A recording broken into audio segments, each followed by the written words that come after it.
The doctor said the word in front of her husband like she wasn't in the room. Infertile. One word. Said in under 3 seconds. And Evelyn Harper's entire future collapsed into it. Her husband did not reach for her hand. He nodded slowly, the nod of a man receiving information he had suspected and had already made plans around. That was 5 years ago. Today, she is standing on an auction platform in front of the entire town of Caldwell, Wyoming, while her husband sells her the same way he sold the dining room furniture. And only one man in that crowd is not looking at her like she is already gone. If something in you just went still, subscribe right now, hit the bell, and drop your city in the comments. I want to see how far this story travels. Now let's go back to Wyoming Territory, 1886, and find out what happens when one lie steals 5 years of a woman's life and one quiet man decides to find the truth. The word had arrived on a Wednesday morning in the winter of 1881. Evelyn had been 20 years old, married for 4 months. Still learning the particular geography of the Brooks household, which rooms Nathaniel preferred quiet, which topics he found acceptable at dinner, the specific way his expression changed when something displeased him, and he had decided not to say so yet. She had been learning all of this in the careful, systematic way of a woman who has understood very early that her comfort in a place depends on her ability to read it accurately. And then she had lost the baby. 6 weeks along. A winter morning. No warning and no explanation and no mercy in the timing, because grief did not consult calendars. The doctor had come, Dr. Aldous Crane, 60 years old, the most respected physician in Caldwell County, a man whose word on medical matters was treated as the final word, in the same way that certain men's words were always treated as final in that era. And he had examined her and spoken to Nathaniel in the parlor, while Evelyn lay in the bedroom that still did not feel like hers. She had heard the word through the door, infertile. She had not known hearing it what it was going to mean. She had understood its medical implication that the doctor was telling Nathaniel she could not carry children. She had felt the specific physical shock of that information landing in a body that was already in pain. What she had not understood was that the word was not the end of a conversation. It was the beginning of a plan. Nathaniel came into the bedroom afterward with the expression of a man who has received news he is not going to share all of, and sat on the chair by the window, not on the bed beside her, not anywhere that suggested proximity or comfort, and said, "Crane says you need rest." "I know," Evelyn said. "He said the situation is—" Nathaniel paused, choosing his word, permanent. Evelyn looked at the ceiling. "I heard," she said. Nathaniel nodded once. He stood up. He said, "I'll have Mrs. Petford bring you soup." He left. He did not come back that evening. She lay in the bedroom that was not hers and listened to the house, and understood in the specific quiet of a woman who has been reading a place very carefully for 4 months that something had shifted in the architecture of her situation. She simply did not know yet how completely. The shift revealed itself over the following months in the way that certain things revealed themselves not all at once, but in accumulation. The dinner conversations that stopped including her. The social invitations that arrived addressed only to Nathaniel. The way his business associates' wives looked at her with the particular expression of women who know something they are not going to say. The way Nathaniel himself became gradually, systematically, functionally absent, present in the house, but not in any room she occupied, managing the marriage the way you managed an obligation you had been advised by your lawyer to continue until the timing was correct to resolve. She understood by the spring of 1882 that her marriage was over in every way except the legal one. She did not understand until considerably later that it had ended on a Wednesday morning in the winter of 1881, in a parlor conversation she had heard through a door conducted between a doctor and a husband who had already decided what they needed the conversation to conclude. The auction was announced in September of 1886. Nathaniel's remarriage to Patricia Hollowell was announced in August discreetly, in the way of a man who had been preparing the ground carefully and was now ready to plant, and the estate settlement followed within weeks. Certain assets were to be sold to address certain debts. Certain arrangements were to be concluded. Evelyn learned she was one of the arrangements from the housekeeper, Mrs. Petford, who had been with the Brooks household for 20 years, and who told Evelyn on a Tuesday morning in the kitchen with the specific expression of a woman delivering information she finds unconscionable and is delivering anyway because the alternative is that nobody does. "You should know," Mrs. Petford said, "before you hear it another way." Evelyn listened. She put down the cup she was holding. She said, "When?" "Thursday," Mrs. Petford said. "The full estate auction." Evelyn nodded. She picked the cup back up. She drank her coffee. Mrs. Petford watched her with the expression of someone who had expected a different reaction and was not sure what to do with the one she was getting. "Evelyn," she said. "Thank you for telling me," Evelyn said. "I mean that." She went to her room. She sat on the edge of the bed that had never felt like hers in 5 years of sleeping in it. She thought about the word. Infertile. She had been carrying it for 5 years, like a stone in her coat pocket present, always heavy, always defining the shape of how she moved through everything. She had carried it because it had come from a doctor, and doctors spoke truth, and truth, however terrible, was what it was. She had never in 5 years asked whether it was actually true. She packed one bag. That was all she was permitted. The auction was on a Thursday morning in October, and the crowd was substantial, which did not surprise her. Caldwell, Wyoming was not a large town, and a public resolution of the Brooks estate was the kind of event that drew people not because they needed furniture, but because human disaster had always been more compelling than most people admitted. She stood on the platform. She held her bag. She did not look for faces she recognized. She had learned in 5 years of being in a marriage that the entire town had witnessed the beginning of, and would now witness the end of that. Looking for sympathy was a way of finding something that looked like it, but wasn't. She looked at the middle distance. She held herself straight. The auctioneer, a man named Dobbins, with the brisk energy of someone who had separated himself from the content of his work, described her in the language of utility. Experienced in household management. Familiar with the operation of a working estate. Capable. He did not use the word. He didn't need to. She could feel it in the crowd. The specific quality of attention that gathered around someone who had been publicly defined by what they lacked. The pity that was also relief. The curiosity that was also appetite. She breathed. 2 men made offers. Low ones. The bids of men calculating labor cost. Dobbins acknowledged them with the practiced rhythm of someone keeping the process moving. Then, something changed in the quality of the air in front of her. She saw him before he raised his hand. She was not sure why she noticed him. She had been practicing the skill of not seeing the crowd, and she had gotten reasonably good at it. But something registered. A stillness at the back of the group that was different from the movement of everyone else. A man who was not doing the things the other people were doing, not murmuring to the person beside him, not shifting his weight, not wearing the expression of someone watching, something they would describe later at dinner. He was simply present, looking at her, not the way the others were looking at her. He raised his hand. His bid was above the previous by a significant margin. The 2 other men did not counter. Dobbins moved through the closing language, and it was done. The man came forward from the back of the crowd. He was tall, lean in the working way rather than the fashionable way. Dark coat worn clean. He moved with the specific economy of someone who had learned that unnecessary motion was wasted energy and had applied this lesson to everything. He paid Dobbins without negotiating. He did not look at Nathaniel, who was standing to the side, with the expression of a resolved inconvenience. He did not acknowledge the crowd. He came to the platform and looked at Evelyn directly. "My name is Silas Boone," he said. "I have a ranch about 4 hours north. I came today because I had business in Caldwell and I heard about this." A pause. "I want to say something before anything else." She waited.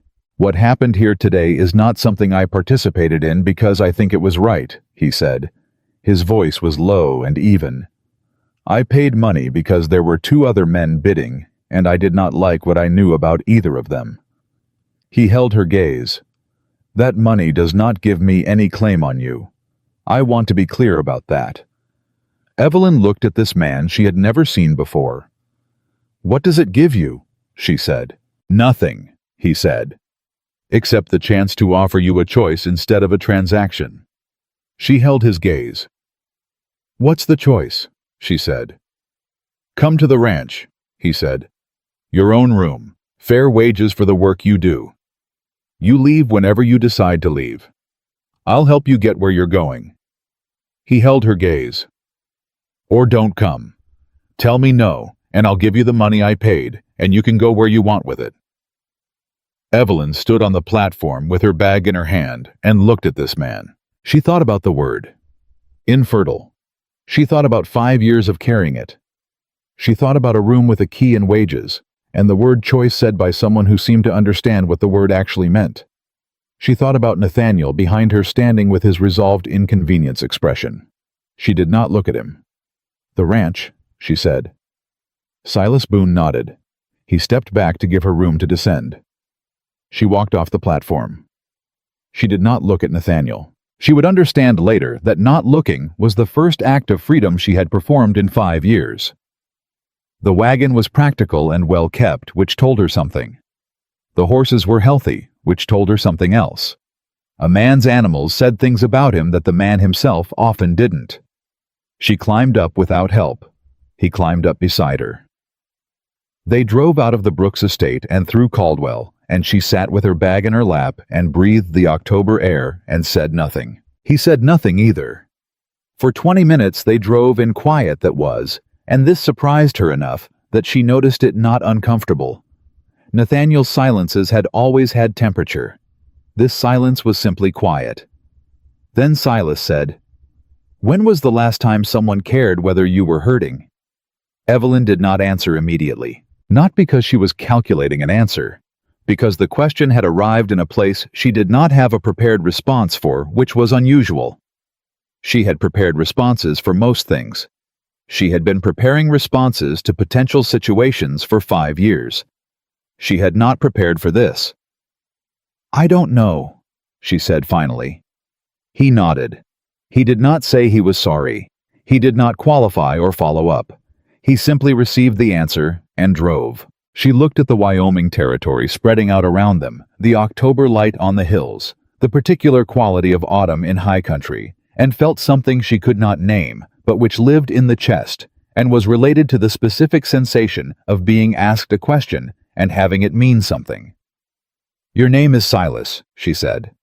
"Yes," he said. "Do you know who I am?" she said. "Beyond today." He glanced at her. "I know what the town says," he said. She held his gaze sideways. "Then you know the word they use." "I've heard it," he said. "Does it concern you?" she said. Directly. She had learned that directness was faster than circling, and she was tired of circling. He was quiet for a moment. "Why would it?" he said. She blinked. "Because it's the reason I was on that platform," she said. "The reason you were on that platform," Silas said, "was that your husband found it more convenient than a legal divorce." He looked at the road. "Those are different things." Evelyn sat with that. "You don't know if it's true," she said.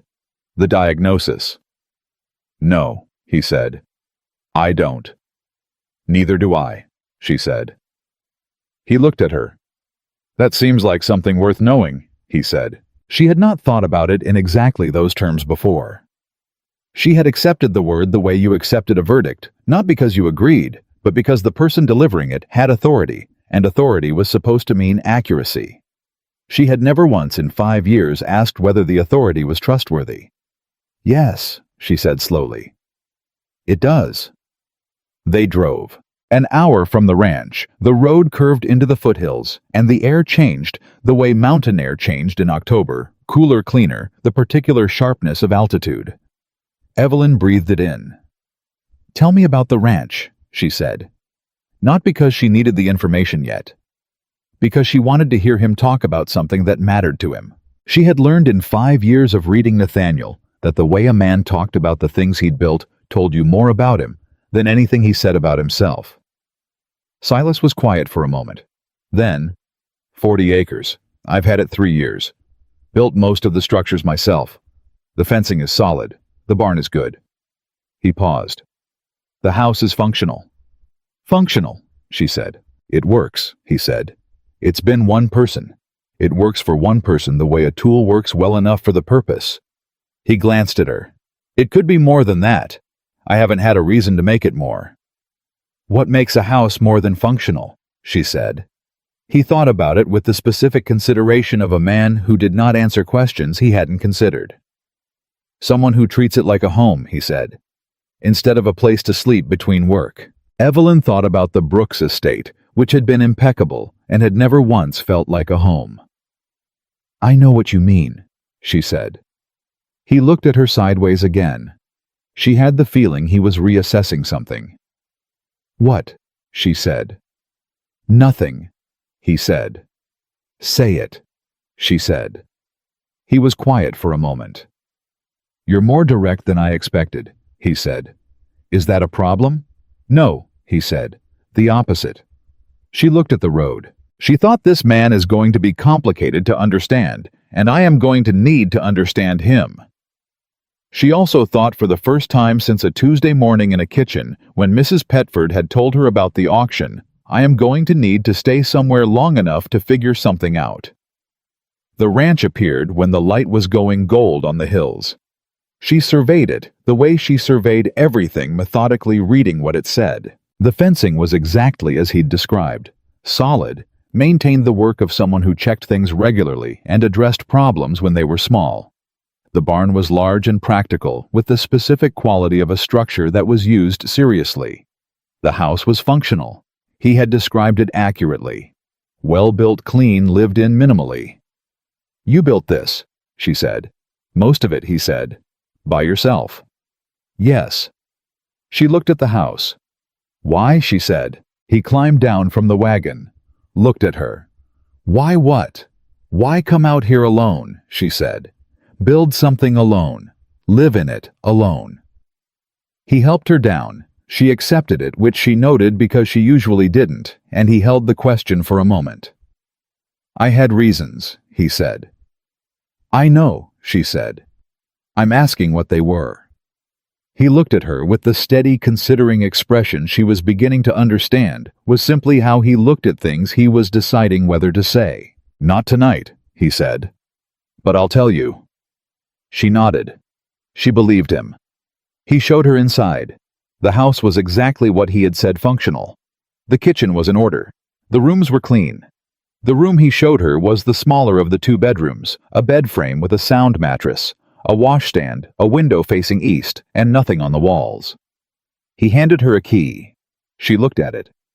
To the room, she said. To the room, he said, and to the front door. She turned the key over in her hand. It was a simple thing. Iron. Not new. It had been used before and cleaned, and she understood from that detail that it had been prepared, that he had thought about this before today. You had this ready, she said. I came to Caldwell prepared for different outcomes, he said. This was one of them. She looked at him. You planned to do what you did today, she said. This wasn't impulse. He held her gaze. I heard about the auction 2 weeks ago, he said. I thought about it. He paused. I don't do things without thinking about them. What made you decide? She said. He was quiet for a moment. I know what it looks like, he said. When powerful men use their authority to make a person's life into a problem they can resolve on their own terms. He looked at the window. I've seen it before, in a different situation. Someone I couldn't help. He looked back at her. I could help today. Evelyn held the key. She thought about the word infertile, and Dr. Aldous Crane and Nathaniel's nod, and 5 years of a verdict she had never questioned. She thought about the question Silas had asked on the road. When was the last time someone cared whether you were hurting? She did not have an answer, but for the first time in 5 years, someone had asked. Thank you, she said. Not for the room, not for the key, for the question. For the impulse. No, not impulse, the decision to come to Caldwell prepared for this outcome. He nodded. He went to make supper. She stood in the room with the key in her hand. She went to the window and checked the latch. From the inside. It worked. She sat on the edge of the bed. She breathed. She thought something is wrong with what I was told. I have thought this before and pushed it back because thinking it required me to also think about what it meant if it was wrong. What was lost if it was wrong? 5 years of what was lost. She thought I am going to find out. She held the key. At supper, they sat across from each other at a table that had clearly been set for one for 3 years and was set for 2 tonight without comment. He had made a simple meal, beans and bread and coffee, with the competence of a man who fed himself adequately and had never had occasion to do more. "You can cook," he said, not assuming, noticing. "I can," she said. "I can too," he said, "just not well." She almost smiled. "That's honest." "I try to be," he said. She looked at him across the table. "Silas," she said. "Yes." "Tell me about the person you couldn't help," she said. "The one you mentioned, the different situation." He was quiet for a long moment. She waited. "My sister," he said finally. "Eleanor. She was 22. She got sick. Nothing that couldn't have been treated. The midwife in our town told my mother as much. But the doctor, the county sent the one who actually held the authority to prescribe treatment. He didn't come to poor families the same way he came to wealthy ones." He looked at his coffee. "He came when he came. He prescribed what he prescribed. It wasn't enough. Not because it couldn't have been, because he didn't prioritize it." "She died," Evelyn said. "She died," he said. And the doctor kept his position and his authority, and nobody said a word about it because he was the doctor and she was the daughter of a family that couldn't afford to make powerful people uncomfortable. Evelyn held her coffee cup. "Dr. Aldous Crane," she said. "The man who diagnosed me. He's the most respected physician in Caldwell County." "I know who he is," Silas said. "And I know the kind of man who wears authority like it exempts him from being wrong." Evelyn looked at him across the table. "You think he was wrong about me," she said. "I think it's worth finding out," he said. "Don't you?" She held her coffee cup. She had thought in the 5 years since the diagnosis about many things. She had thought about what her life would have looked like without the word. She had thought about the baby she had lost, and what it would have meant to have more children, and what it had meant to be told she never could.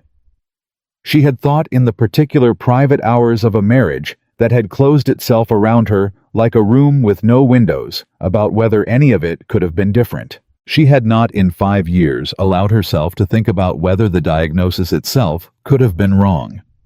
Not because the thought hadn't occurred to her, because the thought once fully formed required her to look at what had been done to her life with that information, and she had not been ready to look at that. "Yes," she said. "I think it's worth finding out." Silas nodded once. He picked up his coffee. They finished supper in the quiet that had settled between them. Not empty, not strained, but the quiet of two people who have said something true and are letting it sit before saying more. After Evelyn cleared the table without being asked, Silas washed the dishes.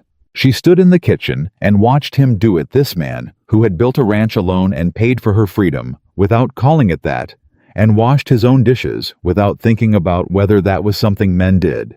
And she thought, I have no framework for this.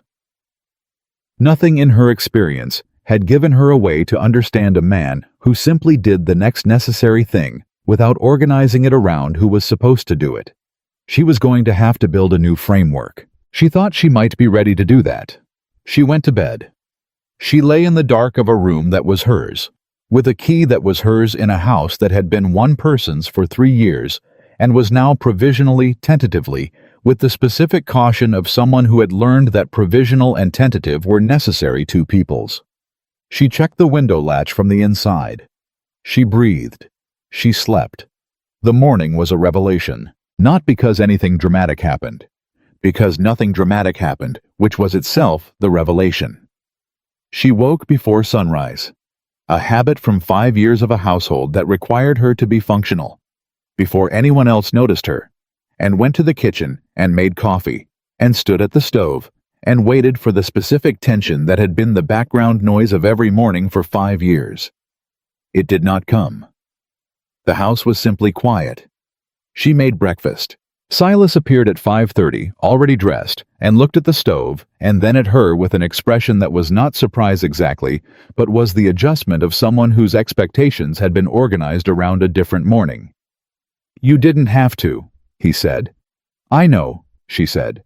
"I was already up." He sat down. She put food in front of him. He said, "What do you want to do today?" She blinked. In 5 years of marriage, nobody had asked her that question at the beginning of a day. The day had a structure that preceded her involvement in it, and her role was to fit within that structure competently and without friction. "I'd like to see the ranch," she said. "All of it, so I understand what there is." "I'll show you," he said. They ate. He showed her the ranch over the course of the morning. The barn, the fencing, the pasture, the vegetable garden, or what had been a vegetable garden, and was now a square of untended ground at the back of the house that still had the ghost of Rose in it. She stopped at the garden. "When did you stop using this?" she said. "I never started," he said. "It was here when I bought the place. I've been managing without it." She looked at the ground. The soil was good, she could tell that from the color and the texture at the edge, the way it had held the shape of what had been planted there before. Whoever had worked this garden before had worked it well. "Can I have it?" she said. He looked at her. "The garden?" "Yes," she said. "To use. To make into something again." "It's yours," he said. She looked at the square of ground and felt something she hadn't expected, a specific small warmth in the chest that was related to the word yours, said about something that had potential rather than history. "What else has been neglected?" she said. He was quiet for a moment. Then, with the specific directness of a man who respected the question, "The east fencing needs another pass. 2 of the horses have a hoof problem I've been managing but not resolving. The accounts are organized but not optimized." He paused. "The house could use someone who treats it like a home." She looked at him. He looked back. "You said that last night," she said, "that the house could be more than functional." "I meant it then," he said. "I mean it now." She looked at the house. "I don't know yet what I'm capable of," she said. Honest. "I know what I did at the Brooks estate. I don't know if that's what I'd choose to do somewhere that isn't someone else's place." He tilted his head. "What's the difference?" "At the Brooks estate, I managed things because it was required of me," she said. "Here," she stopped. "Here, if I do something, it's because I decided to." "Yes," he said. "That's the point." She looked at the garden again. "I'll start with the garden," she said, "and see what comes after." He nodded. He went to check the east fencing. She went to get tools. The first week passed in the specific rhythm of a life being constructed from unfamiliar materials. Evelyn worked. This was not new. She had worked for 5 years in the Brooks household, with the systematic competence of someone who understood that her value in that house was tied to her utility. What was new was the quality of the work. She was doing it for reasons that were hers rather than required of her. And the difference in that quality showed up in small ways she noticed, but didn't comment on. She turned the garden soil. She made an inventory of the kitchen and identified what was needed and organized a list. She found in the back room off the kitchen a collection of horse medicines and supplies in a state of disorganization that suggested Silas knew what everything was and had never needed anyone else to find it. She reorganized it into a system that would be legible to someone other than just him. She told him about it at supper. "I reorganized the medicine supplies," she said. He stopped. "You can tell me where everything was if it's a problem," she said. "I made a chart of the new system." "It's not a problem," he said. "Show me the chart." She showed him. He studied it for a moment. "That's better than what I had," he said. "I know," she said. He looked at her. She looked back. "You're not apologizing," he said. Why would I? She said. It's better. He almost smiled. She was beginning to learn the geography of Silas Boone's expressions. He did not have many visible ones. He was a contained man, not cold, but economical. The kind of man who had learned that expression was a resource and deployed it with care. But there was something at the corners of his mouth that appeared when she said something that surprised him in the direction of genuine. The almost smile was in that category. She filed it. The horses were the second thing she addressed. 2 of the 3 horses had a hoof condition that Silas had described as managed but not resolved. She looked at them on the second morning and understood what he meant. He had been keeping the condition from worsening without treating the underlying problem, which required more time than he had been giving it. "Can I work with them?" she said. He looked at her. "You know horses. My father had horses," she said. "I spent more time in the barn than the house when I was young." A pause. Before the marriage. She heard what she'd said before the marriage in the tone of someone drawing a line between 2 eras. She hadn't meant to say it with that weight. It had come out with it anyway. What was before the marriage like? Silas said. She thought about it. Different, she said. I was allowed to be competent. My father valued it. My mother had died when I was 12, and I became useful to the household, and he was grateful for that rather than embarrassed by it. She paused. The marriage was, Nathaniel had different ideas about what a wife should be visible for. Competence wasn't on the list, Silas said. Not visibly, she said. He wanted the results but not the evidence of how they were produced. She looked at the horses. Can I work with them? Yes, he said. Tell me what you need. She worked with the horses for 4 days. Silas watched on the first day, not supervising, simply present the way he was present for things he was paying attention to, and did not comment on what she did. On the second day, he helped when she asked without making the help into something it wasn't. On the third day, he said, Where did you learn this specific treatment? My father's stable hand, she said. He was from Ireland. He had remedies that weren't in any American textbook. She applied the treatment she was working on. He said the books were written by people who studied horses from a distance. He learned from the animals. Silas was quiet for a moment. That's true of most knowledge worth having, he said. She looked at him. My sister's illness, he said. The doctor who let her die had a medical degree from a school in Philadelphia. The midwife who told my mother what was actually wrong had no credentials at all. He paused. She was right, and he was catastrophically wrong. Evelyn held the horse's hoof and thought about Dr. Aldous Crane and his medical degree, and the word he had said in Nathaniel's parlor with the authority of someone who had never had his authority questioned. I want to see a midwife, she said. Silas looked at her. About the diagnosis, she said. Not Crane, not any doctor Nathaniel would have chosen. She met his gaze. Someone who learned from the actual situation rather than the theory of it. I know someone, he said. She's 3 towns over. She's been practicing midwifery in this territory for 30 years. Will she see me? Evelyn said. She'll see anyone who comes to her in good faith, he said. When can we go? She said. Saturday, he said. 2 days. She nodded. She went back to the horse's hoof. The 2 days between that conversation and Saturday were 2 of the strangest days Evelyn had experienced in 5 years. Strange. Not because anything external was strange, the work continued. The garden was coming along. Supper happened at the kitchen table with the particular quiet of 2 people who were becoming comfortable in each other's proximity.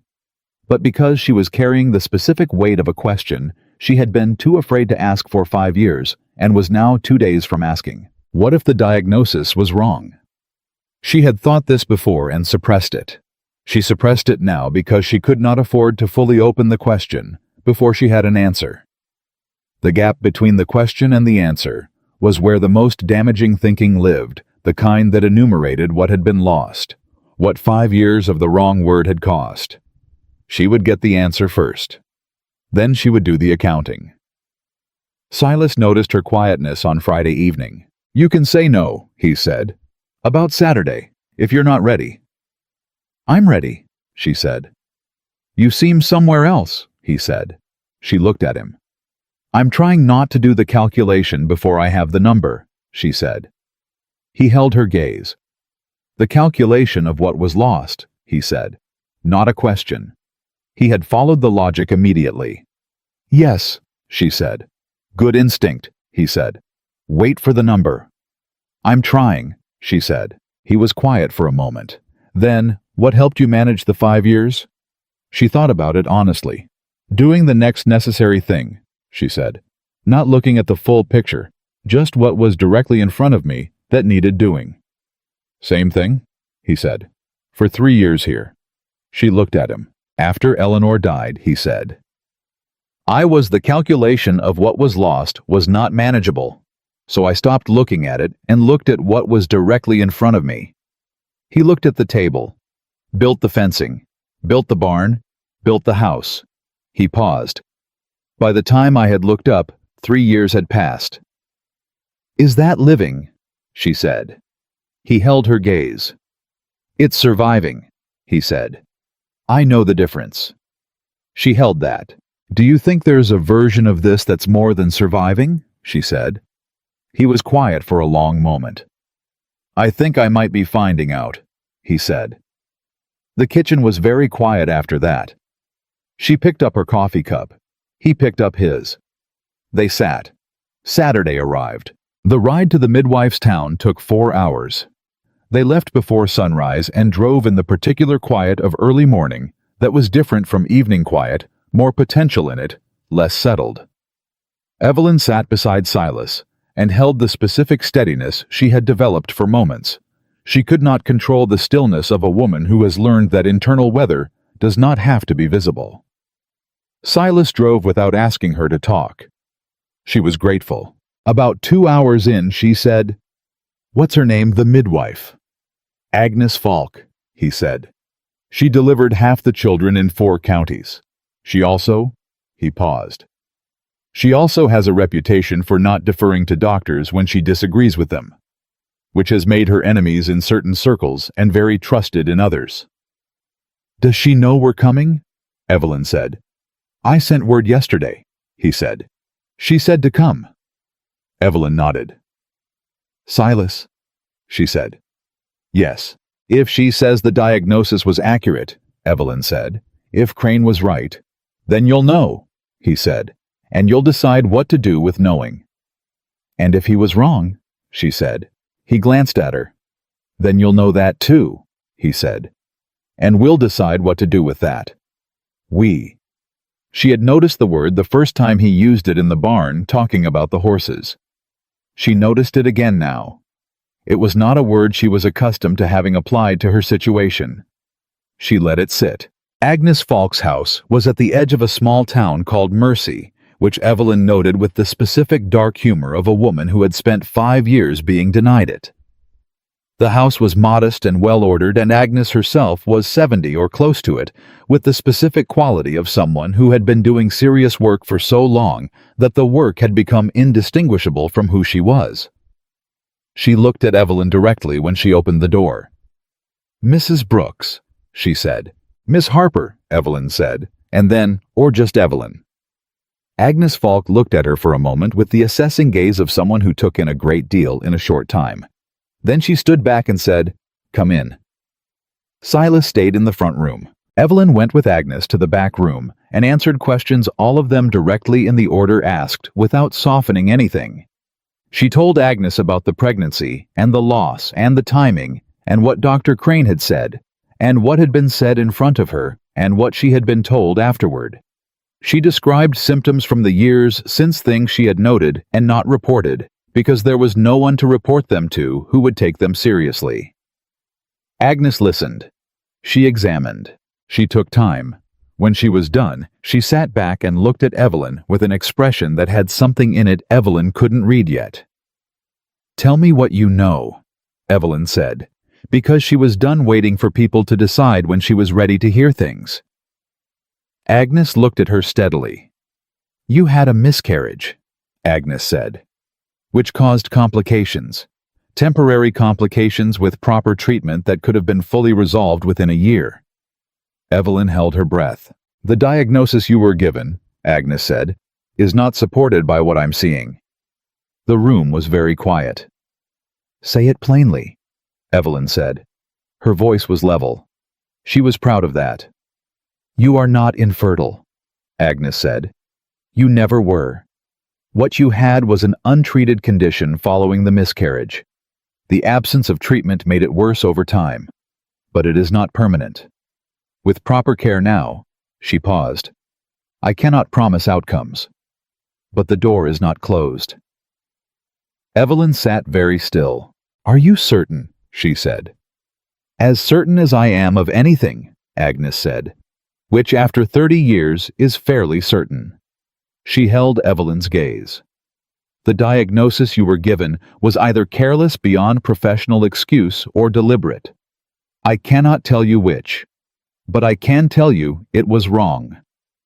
Evelyn looked at her hands. She had promised herself she would not do the calculation until she had the number. She had the number. 5 years. The word infertile for 5 years. The marriage that had become a management problem. The auction platform. The bag she had packed and been permitted to take. All of it, the foundation of all of it, was a lie. Deliberate or careless, Agnes had said. Evelyn thought about Nathaniel's nod. The 48 hours between the loss and the doctor's visit. The speed with which the word had traveled through Caldwell County. The specific efficiency of it. She thought I already know which. She stood up. She thanked Agnes. She walked to the front room. Silas stood when she came in.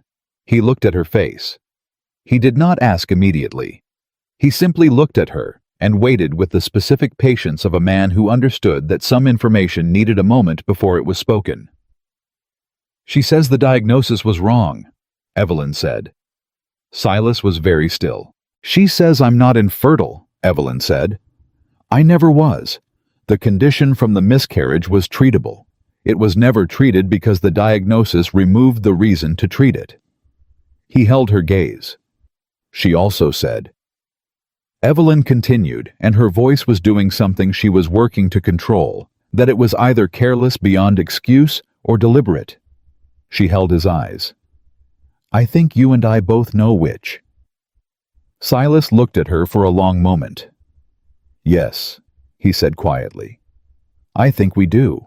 Evelyn walked to the window of Agnes Falk's front room and stood with her back to him for a moment and let herself do the thing she had been not doing for 2 days.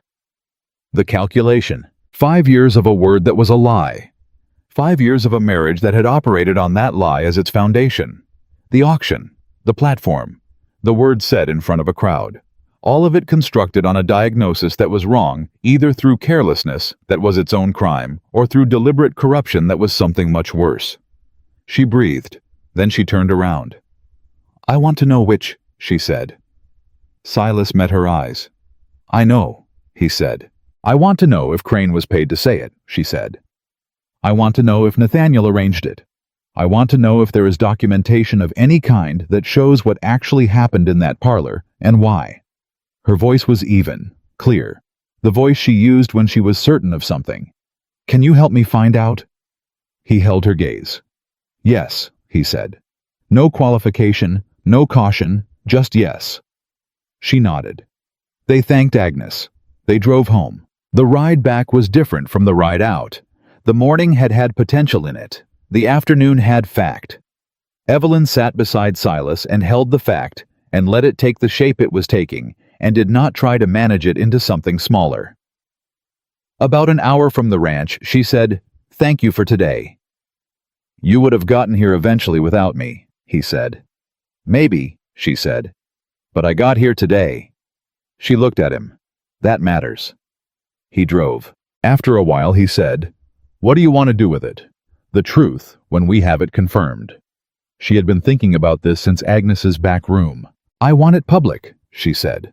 Whatever we find, I want Caldwell County to know what was done, not for revenge. She paused, being honest with herself. Not only for revenge, because there are other women in this territory who have been given wrong diagnoses by men with authority and no accountability. And they are living inside those diagnoses right now the way I lived inside mine. She held his gaze. I want the doctor to lose his license. I want Nathaniel to answer for what he arranged. And I want anyone who was told something false about their own body by a man who had reasons to lie to know that his word was not the final word. Silas drove. He was quiet for a long time.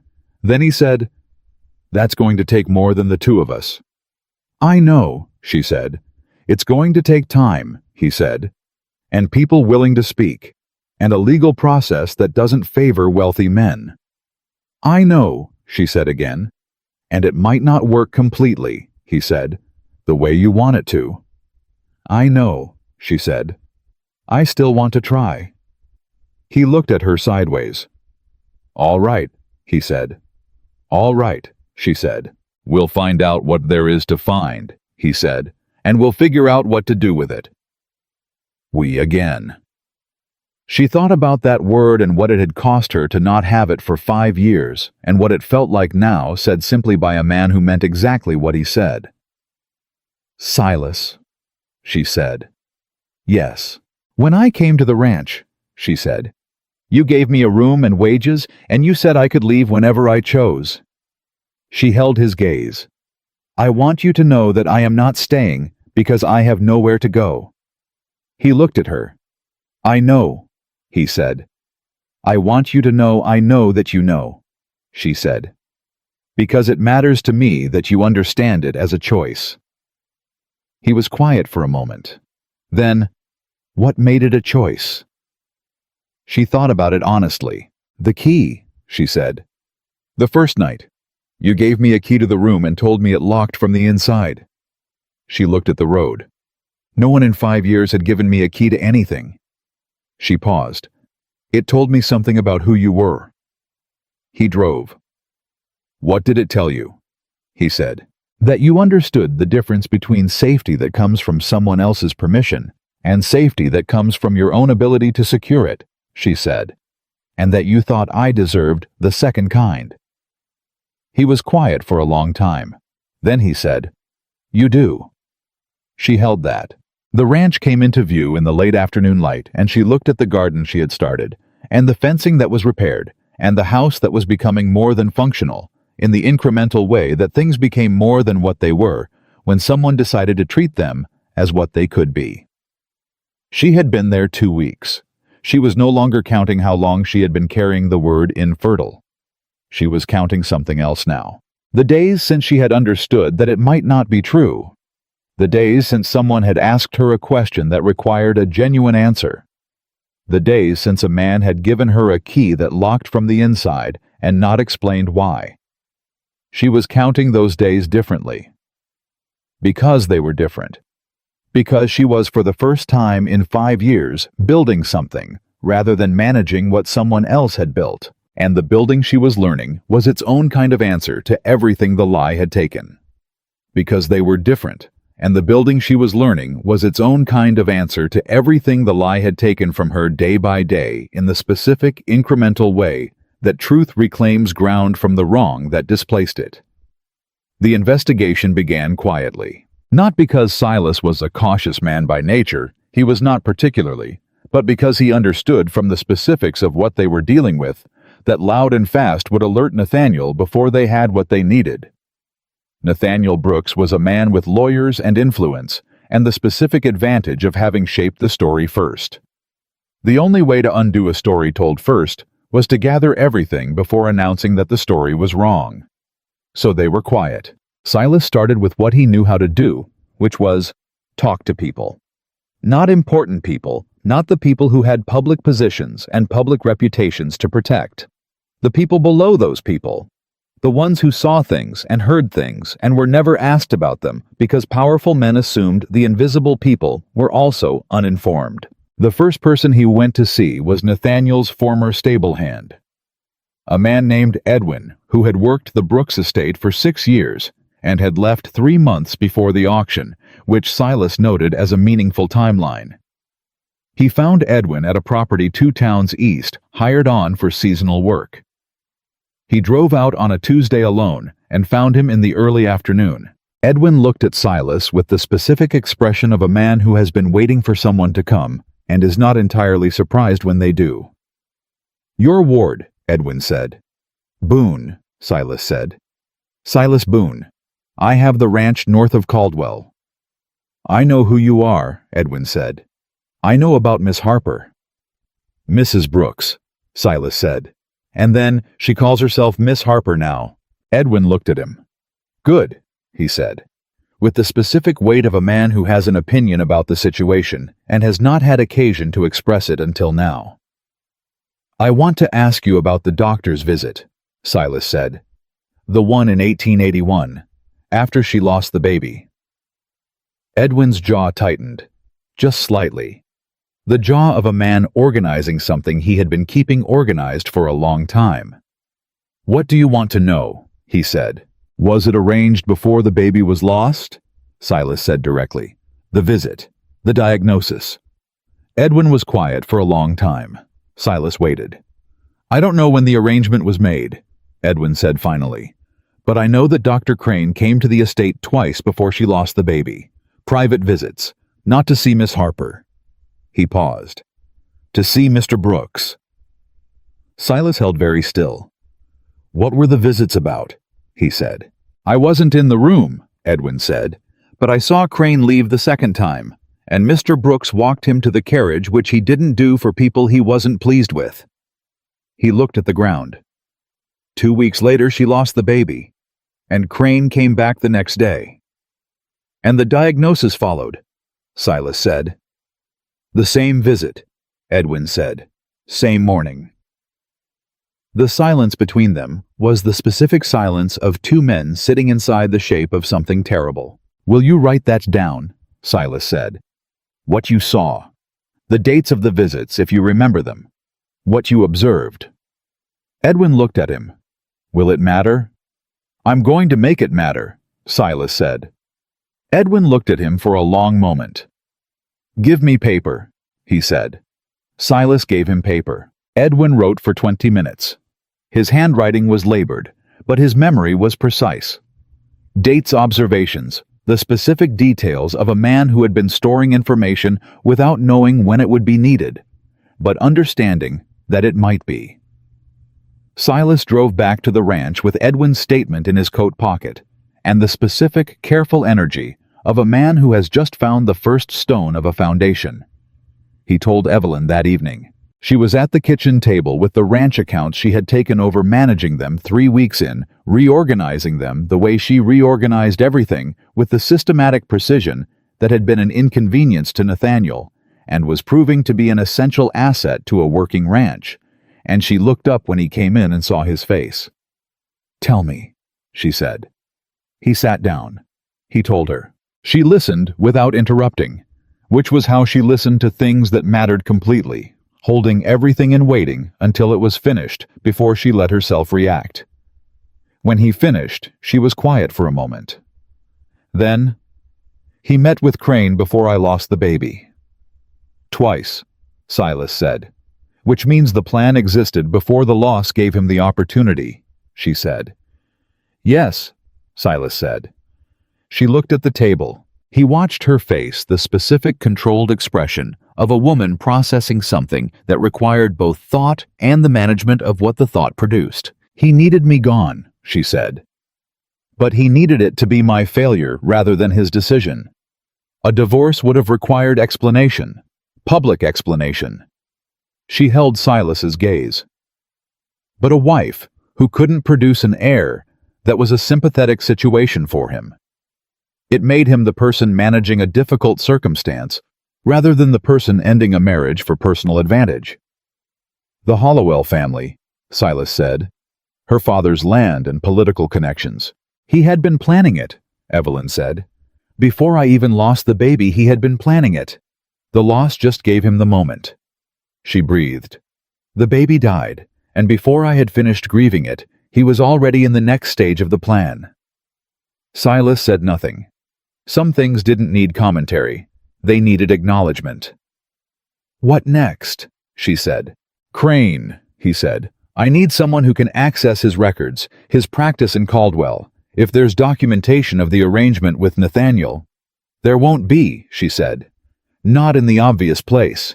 Nathaniel is not a careless man. Whatever was exchanged between him and Crane would not be in Crane's patient records. No, Silas agreed. But Crane has an office account, financial records. If Nathaniel paid him, he would have paid him in a way that wasn't labeled as what it was, Evelyn said. But payment leaves traces, Silas said. Even careful payment. A man who receives money he shouldn't have received has to do something with it. He paused. Crane expanded his practice in 1882. New equipment, a second examination room. I checked the county records when I was in Caldwell last month. Evelyn looked at him. You've been investigating longer than 2 weeks, she said. I started thinking about it the day after the auction, he said. She held his gaze. You didn't tell me, she said. I didn't want to give you something to hope for before I had anything worth hoping for, he said. That seemed I thought it would be worse to raise it and have nothing to show. She looked at him for a long moment. That was considerate, she said. It might have been overstepping, he said. It might have been, she agreed. But it was considerate. She held his gaze. Don't do it again. Tell you when there's nothing to show, he said. Keep things from me to protect me, she said. I have spent 5 years with people making decisions about what I should know. I would like to be included in all of it from here. He held her gaze. All right, he said. All right, she said. They looked at each other across the kitchen table. The accountant, she said. Nathaniel's former accountant. His name was Hargrove. He left Nathaniel's employ in 1883. I never knew why. There was never a public reason given. But he left abruptly. She paused. If the payment to Crane was routed through Nathaniel's business accounts, Hargrove would have seen it. Silas looked at her. You know where he is, he said. I know he moved to a town called Fortis, she said. One of the kitchen maids told me years ago. I filed it without knowing why. You file things, he said. Everything, she said. It was the only thing I could control, understanding the information around me. She paused. Most of it I never needed, but I kept it. He stood up. I'll ride to Fortis, he said. Tomorrow, she said. Tomorrow, he agreed. She looked at the accounts on the table, then at him. Silas, she said. Yes. What made you start investigating before you told me? She said. Before Agnes confirmed anything. What made you start then? He was quiet for a moment. The way Nathaniel stood at the auction, he said. When Dobbins was describing you, he had the expression... He stopped. I've seen that expression before. On men who have arranged something, they want to appear to have simply happened. There is a specific quality to that expression. A management quality. He met her eyes. It was not the expression of a man dealing with an unfortunate circumstance. It was the expression of a man watching a plan complete itself. Evelyn breathed. I saw it too, she said. I just didn't have language for it until now. He nodded. Tomorrow, he said. He went to Fortis the next morning. Evelyn worked the garden and managed the accounts and treated the horses and did not let herself run the calculation too far ahead. She had learned in the 2 weeks since Agnes's back room that the space between what you knew and what you needed to prove was where the most dangerous thinking lived. She stayed in the present tense of the work. Silas came back in the late afternoon. She heard the wagon and came out of the house before he was fully stopped. He climbed down. He had an expression she hadn't seen on him before. Not the contained version of himself, not the almost smile, but something opened, something that had resolved from complexity into clarity. Hargrove talked, he said. She held her breath. He's been waiting for 3 years for someone to ask him, Silas said. He left Nathaniel's employ because he found a payment in the accounts he couldn't reconcile to any legitimate transaction. A payment to an account he eventually traced to Aldous Crane. In the spring of 1881. He held her gaze. 2 months before you lost the baby. Evelyn stood in the yard of the ranch. 2 months before. Not after. Before. The payment to Crane had happened before the miscarriage. before there was any medical situation to be diagnosed. The plan had not been constructed in response to what happened. The plan had been waiting for what happened. He kept records, she said. It was not a question. He kept records, Silas said. He made copies before he left. He has been holding them because he didn't know who to give them to, and was afraid of what Nathaniel would do if he moved without being certain of the outcome. He'll testify, she said. He'll testify, Silas confirmed. She breathed. She looked at the ranch, the garden, the barn, the fencing, the house that was becoming more than functional. She looked at all of it and thought Nathaniel arranged to destroy my life 2 months before the circumstance that gave him the opportunity, which means he was watching for the opportunity, which means the marriage had already become the vehicle for the plan before I understood there was a plan. Evelyn, Silas said. She looked at him. Are you all right? He said. No, she said, honestly. But I will be. She held his gaze. What do we do with this? We need a lawyer, he said. Not Caldwell. Nathaniel owns too much of Caldwell, the county seat. Aldridge, she said. The name had come up when she'd been researching in the way she researched things systematically and without announcement the legal landscape of the territory. He has a reputation for cases against established interests. I know Aldridge, Silas said. He's honest, and he's not afraid of wealthy men. Can we go this week? She said. Thursday, he said. She nodded. What we have, she started. Edwin's statement, Silas said. Hargrove's records and his willingness to testify. Agnes Falk's medical assessment. The timeline. He paused. It's a case. It's a case, she agreed. She looked at him. There's something else, he said. She waited. I went to see someone else in Fortis, he said, while I was there. A woman named Margaret Sheen. She was a patient of Crane's in 1879. Her husband had her diagnosed as... He stopped. As infertile, Evelyn said. Yes, he said. Same language, same speed. He left her 6 months later. He held her gaze. She's not the only one. I've been finding names. Women in this territory who received diagnoses from Crane that were followed by convenient circumstances for their husbands. Evelyn was very still. How many? She said. I have 3 names, he said. There may be more. I haven't finished looking. She breathed. This is not just about me, she said. No, he said. It never was. She looked at the garden. She thought about the speech she had been forming not consciously, not as a plan, but in the way that something forms in you when you have understood the full shape of a wrong.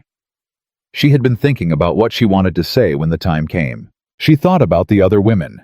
The speech was no longer just hers.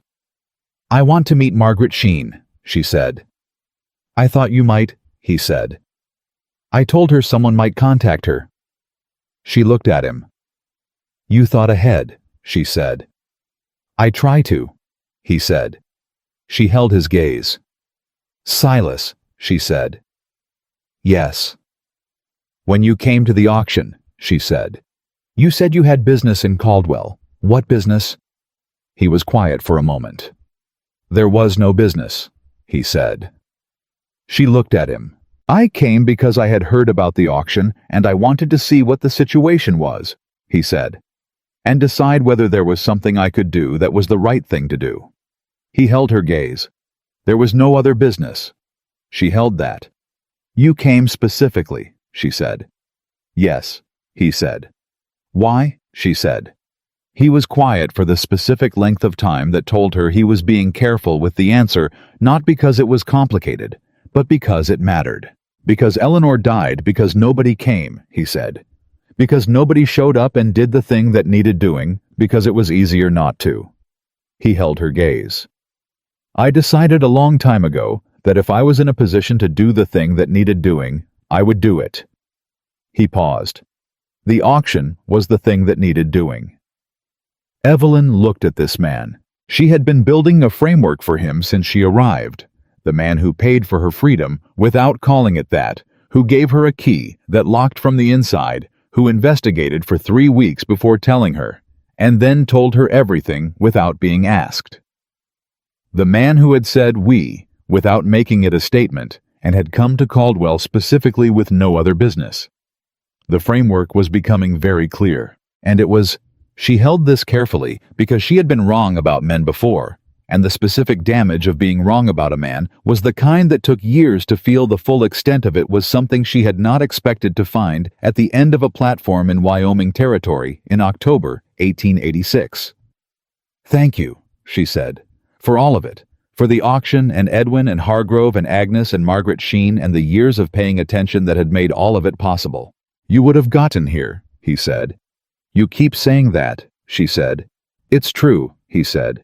"Maybe," she said. "But I got here in October instead of sometime in the future." She met his eyes. "That matters." He held her gaze. "Yes," he said. "It does." The twist came on a Thursday, the day they were supposed to ride to Aldridge. It came in the form of a rider on the ranch road arriving early in the morning before they had left, and Silas went out and came back in with an expression that had reclosed itself, not the open resolution she had seen the day he returned from Fortis, but something more careful. "What is it?" she said. "A letter," he said. He put it on the table. She looked at the handwriting on the front. Nathaniel's. She had been looking at that handwriting for 5 years. She had been reading it in correspondence and household directives in the note he had left for her the morning after Dr. Crane's visit that said, "Only rest. I will handle the arrangements." She picked up the letter. She opened it. It was brief. 4 sentences. "I have been informed that you are attempting to revisit a matter that was resolved years ago. I would encourage you to consider the consequences of that course of action carefully. The people you have been speaking with are in precarious positions that could become more precarious. I trust you will make the sensible decision." She set the letter down. She looked at Silas. "He knows," she said. "He has people in Caldwell," Silas said. "He's always had people in Caldwell.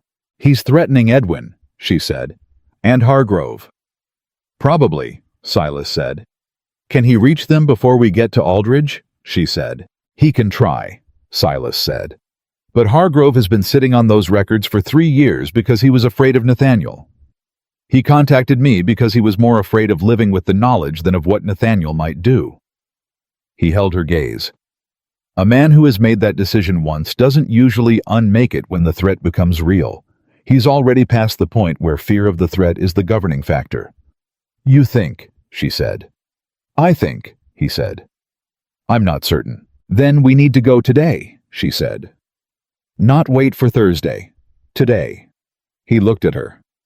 "Aldridge is in session today," he said. "He might not be available." "We go and we wait," she said. "Whatever it takes."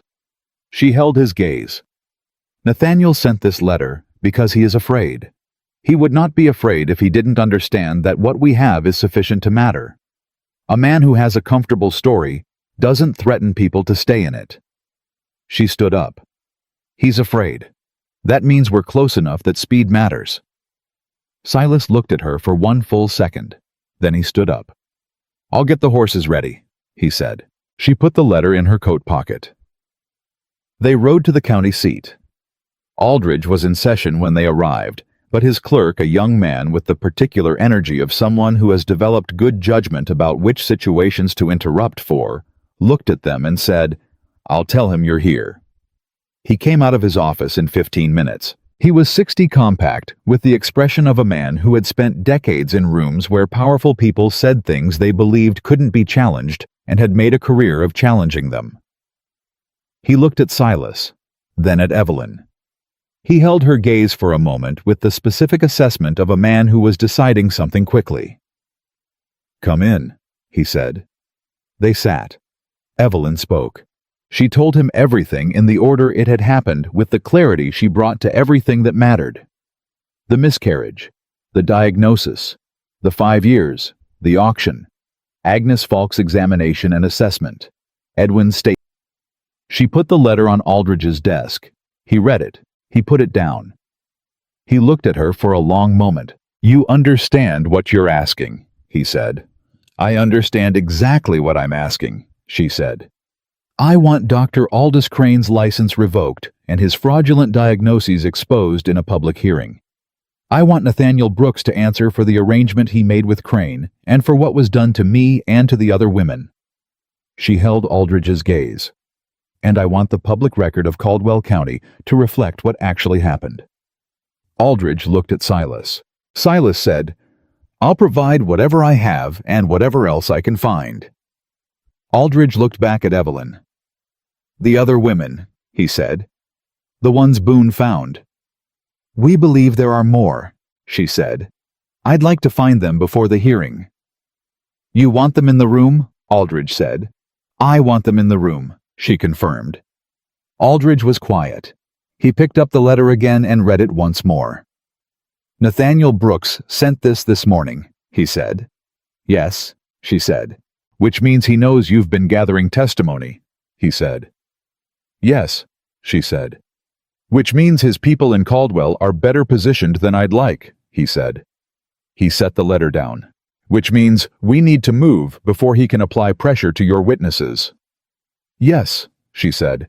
"That's why we're here today instead of Thursday." He looked at her. "You think fast," he said. "I've had to," she said. He stood up. "I'll file for a formal hearing," he said. "Within 2 weeks. That's the fastest I can move the process through the court's calendar." He held her gaze. "Between now and then, your witnesses need to be prepared. Hargrove especially. If Nathaniel reaches him—" "Hargrove is ready," Silas said. "Make sure he stays ready," Aldridge said. He looked at Evelyn. "And Miss Harper." "Yes," she said.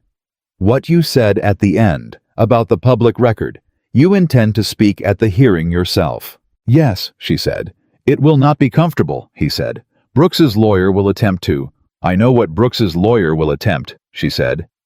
"I lived inside Nathaniel's strategies for 5 years. I know how he constructs a version of events." She held Aldridge's gaze. "I am not afraid of him.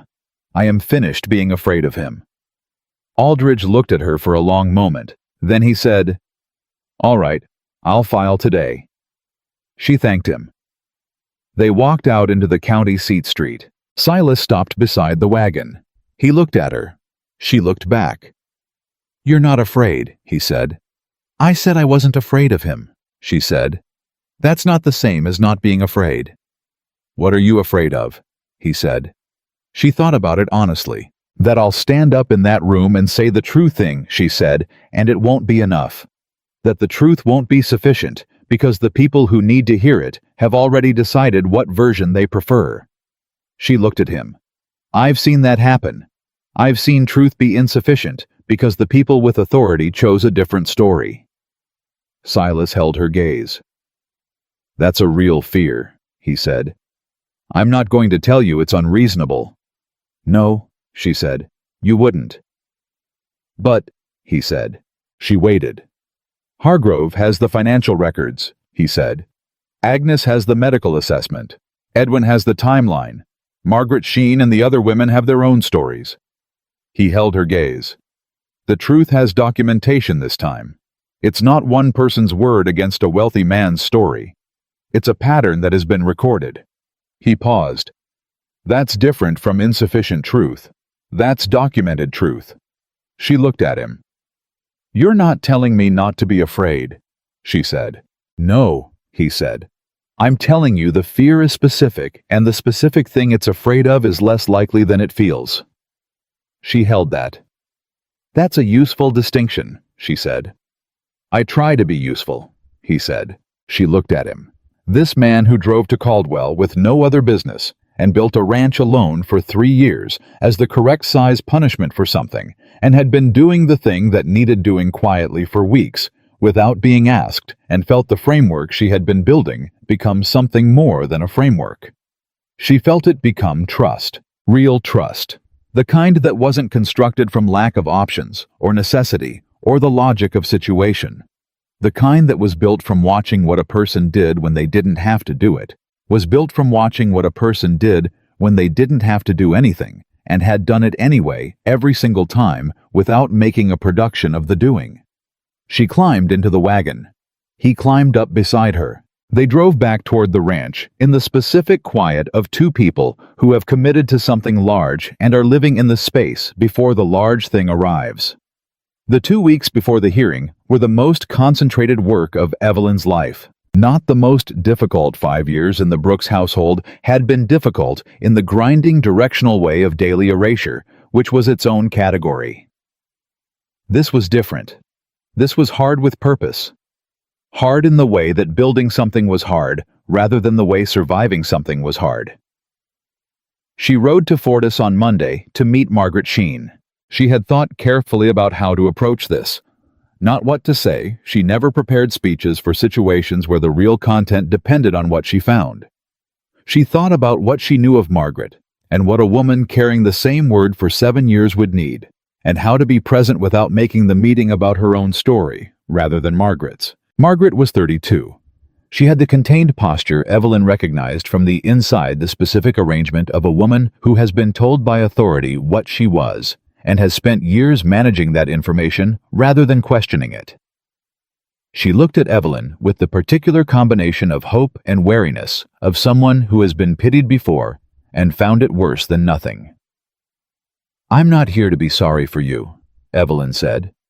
First thing, something in Margaret shifted. Just slightly, just enough.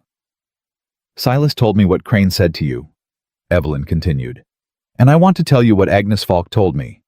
Because you should hear from someone who was given the same word and found out it wasn't true." Margaret looked at her. "It might be true in my case." "It might be," Evelyn agreed.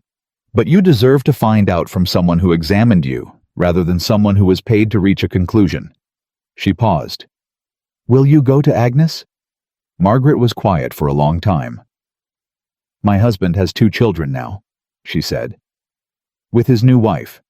If Agnes says the diagnosis was wrong—" She stopped. "If it wasn't true, then 7 years, then what was done to you was also what was done to me," Evelyn said, "and you would have the right to say so, publicly." Margaret looked at her hands. "I've been angry for 7 years, she said. "I didn't know what to do with it." "Now you do," Evelyn said. Margaret looked up. "I'll go to Agnes," she said. Agnes confirmed Margaret's misdiagnosis 4 days later. The examination findings were documented and signed. Agnes also confirmed a third woman, a name she had known for years, and had never had legal occasion to speak, whose situation was nearly identical. 3 women, 1 doctor, a pattern that was documented now in signed medical assessments, and 1 financial record, and 1 stable hand's careful recollection of dates. Silas found the 4th on the Wednesday before the hearing. He came back from a ride to a town called Granger with the expression he wore when he had something significant and was organizing how to present it. "Tell me," Evelyn said. "A woman named Frances Cole," he said. "She was Crane's patient in 1878, 3 years before you." He put a document on the table. Her husband was a business associate of Nathaniel Brooks. They had joint ventures in 2 counties. He divorced her in 1879 on grounds that included her inability to produce children. Evelyn looked at the document. "Crane served both of their interests," she said. "Not just Nathaniel's. He was providing diagnoses to multiple men in the same business network." "A service," Silas said. The word came out flat and controlled, which was how he said things that required more anger than he was going to spend on them. "Frances will testify," Evelyn said. "She was waiting for someone to ask," Silas said. "She said she had been waiting 8 years." Evelyn sat with that. 8 years, 7 years, 5 years. These were not separate situations. This was a system. Crane had been running a system for at least a decade, and the system had had customers, and the customers had been men with money and influence and things they wanted that required women to be made inconvenient and then removed. "Aldridge needs to know today," she said. "I'm writing to him this afternoon," Silas said. "I'm coming," she said. He did not say she didn't have to. They rode to the county seat. Aldridge read the new information with the expression of a man who has been building a case and has just received a structural element that changes the load-bearing capacity of the whole thing. 4 women, he said. That we found, Evelyn said, in 2 weeks, with limited resources and no official standing. She held his gaze. With official standing and proper investigation, I think there are more. Probably, Aldridge said. The hearing is in 3 days, she said. What does this change? It changes the argument, Aldridge said. I was building a case against a specific transaction, the arrangement between Brooks and Crane in 1881 regarding your diagnosis. What you've brought me is a pattern. He looked at the documents. A pattern is harder to dismiss as an isolated incident or a misunderstanding. A pattern is evidence of intent. Can you use it in 3 days? She said. I can use Francis Cole's situation, he said. And Margaret Sheen's. He paused. The 3rd woman, does she want to be in the room? She wants to be in the room, Evelyn said. Aldridge nodded. Then she will be. What about Nathaniel? Evelyn said. His lawyer. What are they going to do? Aldridge looked at her steadily. They are going to try to establish that this is a personal grievance rather than a legal one. They will argue that the medical diagnosis was made in good faith, that Crane was exercising professional judgment, that any payment was for legitimate consulting services. He paused. They will try to make you look like a woman seeking revenge for a marriage that did not work rather than a woman exposing a criminal conspiracy. I know, Evelyn said. That characterization will be applied directly to you in the room, Aldridge said. To your face, in public. I know, she said. And? He said. She met his gaze. And I will tell the truth clearly and let the documentation speak alongside it, she said. I'm not afraid of being called angry. Angry is accurate. What I'm going to say is also accurate. Both can be true. Aldridge looked at her. Yes, he said. They can. The night before the hearing, Evelyn sat at the kitchen table after supper with the account books in front of her and did not look at them. Silas came in from the final check of the animals and found her there. He did not ask what she was thinking. He poured coffee and sat down across from her and was present, which was what the moment required. After a while she said, Tell me about Eleanor. He looked at her. I've told you some, she said. I'd like to hear more, tonight. He held his coffee cup. She was funny, he said. I don't think I've said that. People focus on the loss and forget the person. He looked at the table.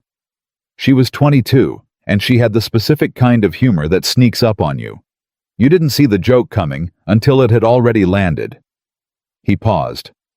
She wanted to teach school. She had been corresponding with a school district in Idaho that was looking for teachers. She had the acceptance letter when she got sick. Evelyn was quiet. The doctor who let her die, she said. Did he ever face anything? No, Silas said.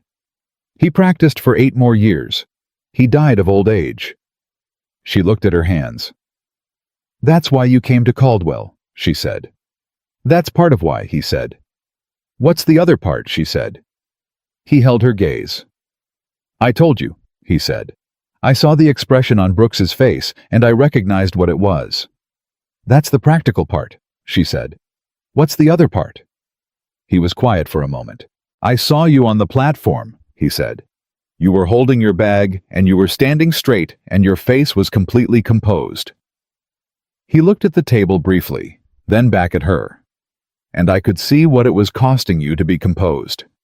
Not because you were failing at it, because I recognized the cost.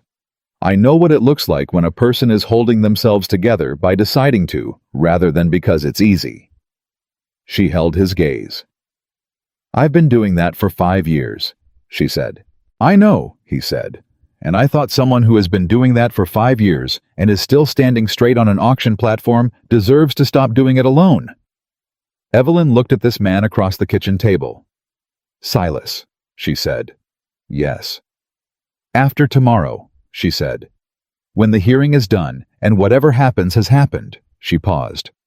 I want to talk about what this is." He held her gaze. "What do you think it is?" he said. "I think you know," she said. "And I think I know. And I think we've both been waiting for the hearing to be behind us before we said it, because saying it before feels like assuming an outcome that hasn't been determined yet." He nodded slowly. "After tomorrow," he said. "After tomorrow," she confirmed. She went to bed. She lay in the dark with the key on the washstand and the window latched from the inside, and thought about what she was going to say in the morning. Not the full speech, she had that. She had been composing it in the margins of everything else she had been doing for 2 weeks. She thought about the first sentence. The sentence that would establish the register for everything that followed. She found it. She went to sleep. The hearing room at the county courthouse in Caldwell was full. Evelyn had expected this. A hearing involving Nathaniel Brooks and the county's most respected physician was not going to be a quiet procedural matter. The town had come, not all of it supportive, not all of it hostile, but present in the way that small communities were present for things that would determine the story they told about themselves afterward. She walked in with Silas on one side and Margaret Sheen on the other, and Frances Cole behind them. She felt the room shift when they entered. Not audibly. The specific atmospheric shift of a crowd that has made assumptions about what they would see and is now adjusting. She had dressed carefully, not elaborately, not in the way of someone performing respectability. In the clean, direct way of someone who respected the occasion without trying to perform for it. She had taken time with her hair and her posture and nothing else. She walked to her seat. Nathaniel was across the room. She had not seen him since the auction. He had aged in the way of men who hold a great deal and feel the weight of holding it not badly, but with the specific tightness of someone who has been managing things intensely. He was with his lawyer, a man named Coventry, who had the polished efficiency of someone who was very good at making alternate versions of events sound plausible. Nathaniel looked at her when she sat down. She held his gaze for exactly 2 seconds. Then she looked at Aldridge. She had learned in 5 years of marriage that looking away first was a concession. She had also learned that 2 seconds was enough to communicate everything that needed communicating without making the eye contact into something it wasn't. 2 seconds said, "I see you, and I am not afraid of you, and I have said everything I need to say to you by being here." Dr. Crane was at a separate table with his own lawyer. He did not look at her. He had not looked at her in the room when he diagnosed her, and he was not looking at her now, which told her something consistent about his character. Aldridge opened the proceeding. He was precise and efficient, and laid out the case in the structured way of someone who understood that the truth needed architecture to be fully seen. He established the timeline. He described the miscarriage and the immediate diagnosis. He introduced Edwin's statement read aloud. Edwin himself present, which Evelyn had insisted on, because a man in the room was harder to dismiss than a document. He introduced Hargrove's financial records with Hargrove present for the same reason. Crane's lawyer objected 3 times during the opening. Aldridge answered each objection with the specific calm of a man who had anticipated all 3. The room was very quiet. Coventry presented Nathaniel's case next. It was exactly what Aldridge had predicted. The professional judgment argument, the good faith argument, the aggrieved former wife argument. He did not use the word revenge directly. He used words that meant it while being technically about something else. He presented Nathaniel as a man who had made difficult decisions in difficult circumstances and was now being subjected to a campaign of personal grievance. He was good at it. Evelyn watched the room while Coventry spoke. She watched faces. She had always read faces it had been necessary, and what she saw in the room was not the comfortable acceptance of Nathaniel's version that she had feared. She saw uncertainty. She saw the specific expression of people who are hearing something familiar and are deciding whether to believe it this time. That was enough. Agnes Falk testified. She was 70, unimpressed by courtrooms, and delivered her medical assessment with the specific authority of someone who had been right for 30 years and had documentation of being right. She described Evelyn's condition. She described what should have been done. She described what would have been possible with proper treatment. She did not editorialize. She did not need to. The facts editorialized themselves. Crane's lawyer cross-examined her. Agnes Falk had been cross-examined before. She answered every question with the same even precision and did not take the bait on any of the implications that Crane's lawyer was constructing around his questions. She remained exactly what she was, a 30-year practitioner with documented findings, and there was nothing Crane's lawyer could do with that. Margaret Sheen testified next. Her voice shook once. At the beginning. Then it steadied. She told her story in the plain, direct language of a woman who has been holding something for 7 years and is finally setting it down in the place it belongs. She was not dramatic. She was specific. Dates, words that were said, what happened in the year that followed. When she finished, the room was the kind of quiet that is not absence of sound, but presence of understanding. Frances Cole testified after Margaret. Frances had been waiting 8 years. Her testimony did not shake.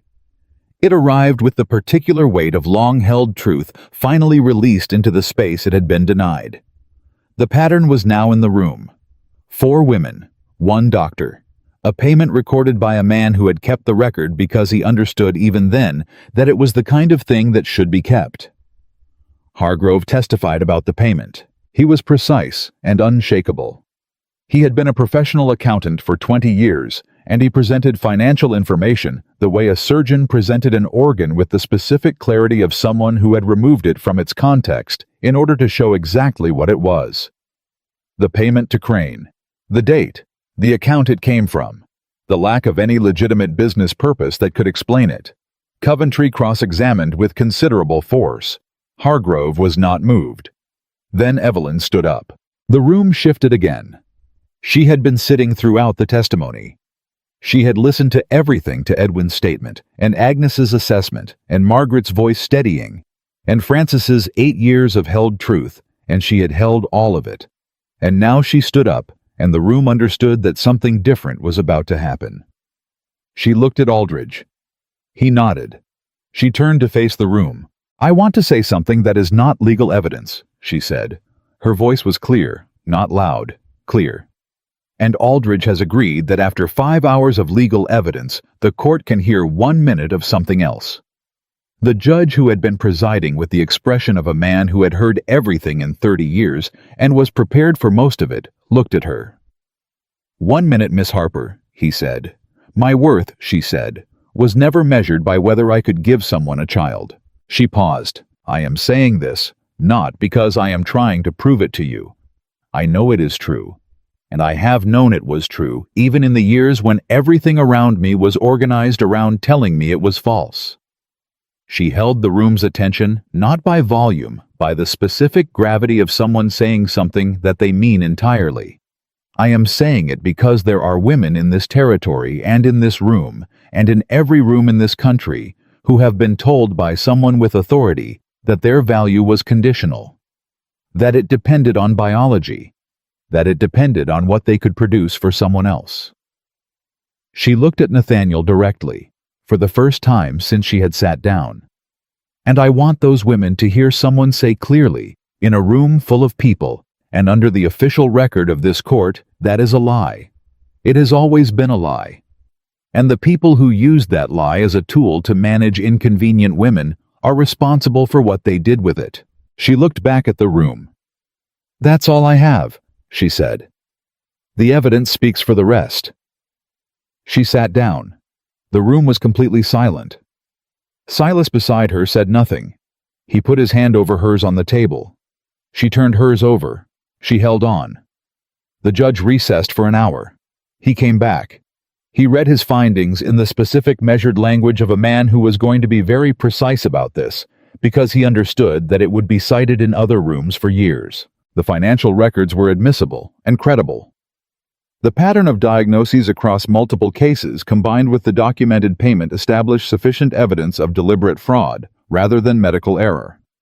Dr. Aldous Crane's medical license was suspended immediately pending a formal review board hearing, which, given the evidence presented, the judge recommended would result in permanent revocation. The judge referred Nathaniel Brooks to the county prosecutor for criminal charges related to the conspiracy to defraud.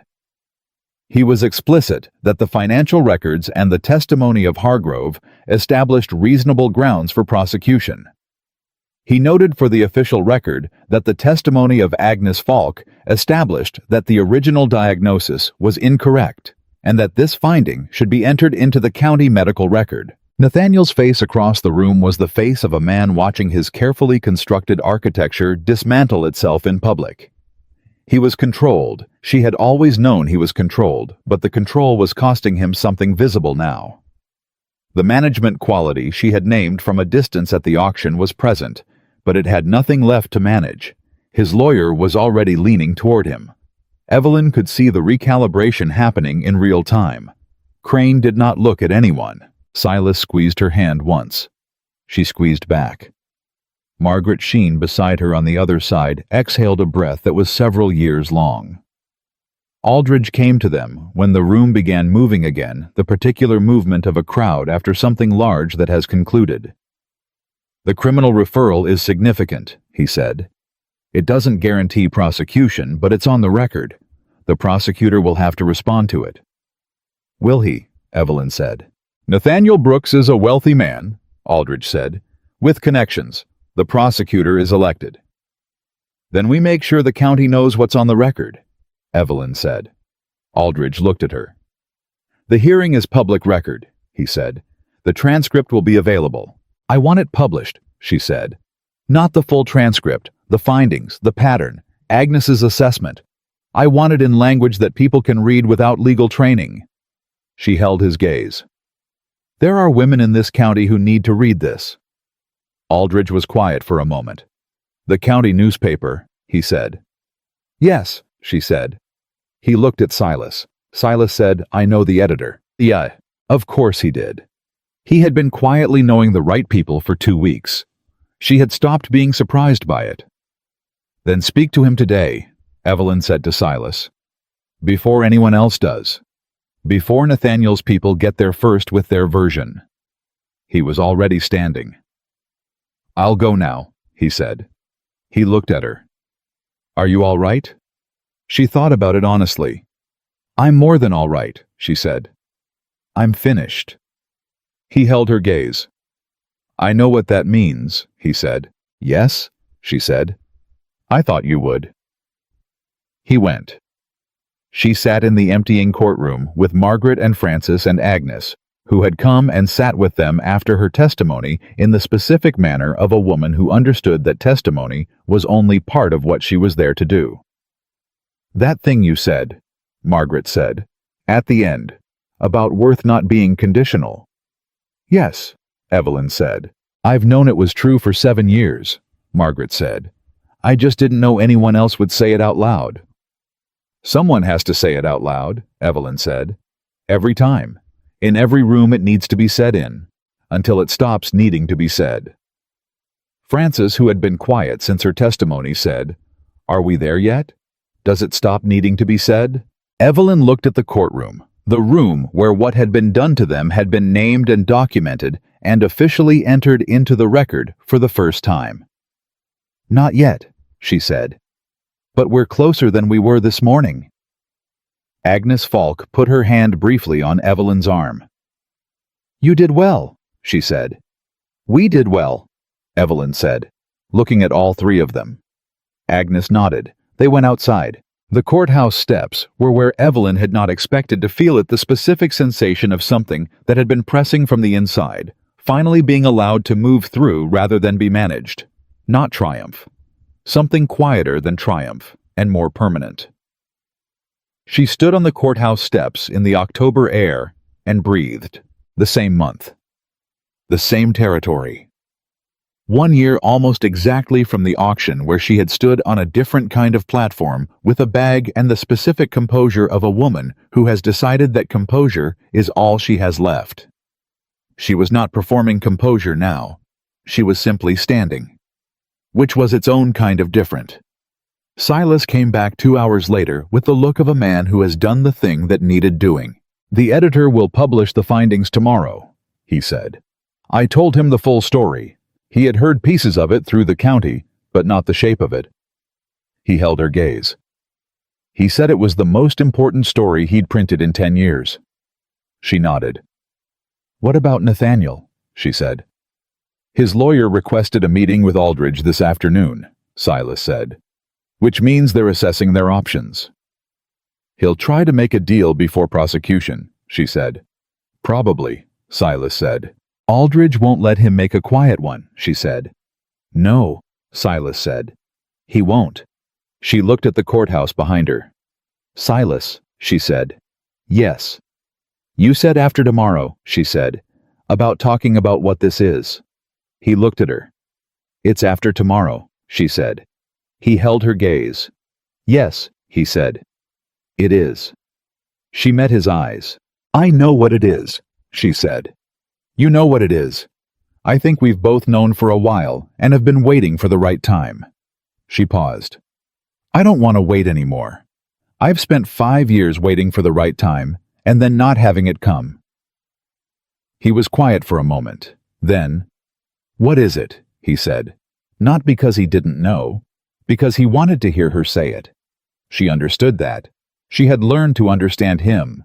It's the thing that happens, she said, when two people who have both been living at minimum viable because they decided that was the appropriate size of their lives, start to show each other what more than minimum could be. She held his gaze. It's what happens when someone gives you a key that locks from the inside, and you find out slowly over months that the lock isn't what makes you feel safe. She paused. It's the person who gave you the key. Silas looked at her. That's what it is, he said. Yes, she said. He reached across and took her hand. She held it. They stood on the courthouse steps in the October air of Wyoming Territory, 1886, with the transcript of a hearing that had named a system of deliberate harm and entered it into the official record for the first time, and they held on, not because it was over, because the hardest part was behind them. And what was in front of them was for the first time in 5 years for her and 3 years for him something worth walking toward. And what was in front of them was for the first time in 5 years for her and 3 years for him something worth walking toward together in the specific direction of a life neither of them had believed they were still allowed to want. The newspaper published the following morning. Evelyn read it at the kitchen table with coffee going warm at her elbow, and she read it 3 times. Not because the language was difficult. The first time she was reading for accuracy. The second time she was reading as herself. The third time she was reading as the woman who had stood on the platform at the Brooks auction 14 months ago and needed to understand how far the distance was between that woman and this one. It was far. And it was not far at all. It was the same woman standing in different circumstances, having done the specific work of changing the circumstances rather than waiting for them to change. Silas came in from the morning rounds and looked at her face. Good, he said. Clear, she said. He wrote it clearly. The pattern, the payment, the findings, the names of the 4 women. She looked up. Our names. He poured coffee and sat down. How does it feel? He said. Seeing your name in print in that context. She thought about it honestly. Different from what I expected. I thought it would feel like exposure, like the word was being circulated again. She looked at the paper. But it doesn't feel like that. It feels like correction, like the record that existed before is being replaced by the accurate one. That's what it is, he said. She folded the paper and set it down. Nathaniel's lawyer contacted Aldridge, she said. He wants to negotiate. Silas looked at her steadily. And I want to be in that conversation, she said. I know, he said. I already told Aldridge. She met his eyes. You anticipated that. I try to pay attention, he said. She held his gaze across the kitchen table and felt something she had been feeling for weeks, without quite naming the specific warmth of being known by someone without having to perform the knowing, of being anticipated because someone had been watching carefully rather than managing her. Silas, she said. Yes. Last night on the courthouse steps, I said what was in front of us was worth walking toward. She held his gaze. I want to ask you something directly. Ask, he said. Do you want to ask me something? She said. The way I told you to ask me. Before the hearing. He was quiet for a moment. I was planning to do it differently, he said, with more preparation, not at the kitchen table over the morning paper. She looked at the kitchen table, the 2 cups, the morning light, the accounts she had reorganized on the shelf, the coffee she had made without being asked, the ranch outside the window that had become hers in every way except the legal one. I spent 5 years waiting for the considered version of things, she said. The appropriate timing and the correct setting and the proper arrangement. She met his eyes. I'd prefer the kitchen table. He held her gaze. Then he said, Evelyn Harper, will you marry me? Not a performance. Said directly in the tone of a man who has considered a thing fully and is now saying it. Yes, she said. He nodded once. She picked up her coffee. He picked up his. They drank. After a moment, she said, That was the least romantic proposal in the history of Wyoming Territory. Probably, he said. It was perfect, she said, the almost smile. And then, for the 3rd time she had ever seen it, the full smile. The real one. She filed it. The negotiation with Nathaniel happened 3 days later. Evelyn sat across from Aldridge in his office when he brought the terms. Nathaniel's lawyer had proposed financial restitution to each of the 4 women. A public statement in the county record acknowledging the arrangement with Crane. Restrictions on Nathaniel's participation in any medical or civic board for 10 years. No criminal prosecution in exchange for full compliance. Evelyn read the terms. She set the paper down. What does Nathaniel know about no criminal prosecution? She said. Aldridge looked at her carefully. He knows the prosecutor is elected and that prosecution is not guaranteed. And he's betting I'll take the money and the public statement and stop there, she said. Yes, Aldridge said. She thought about it. She thought about Edwin, who had written dates in careful handwriting. About Hargrove, who had kept records for 3 years waiting for someone to ask. About Margaret, who had been angry for 7 years without knowing what to do with it. About Frances, who had been waiting 8 years for someone to ask her name in the right room. She thought about the women who had not yet written to her. The ones who were still sitting with the word. The ones who had not found an Agnes Falk or a Silas Boone or an Aldridge. The financial restitution, she said. Is it sufficient to be meaningful? Aldridge named the amount. She held that. And the public statement is, it's specific. Does it name what was done?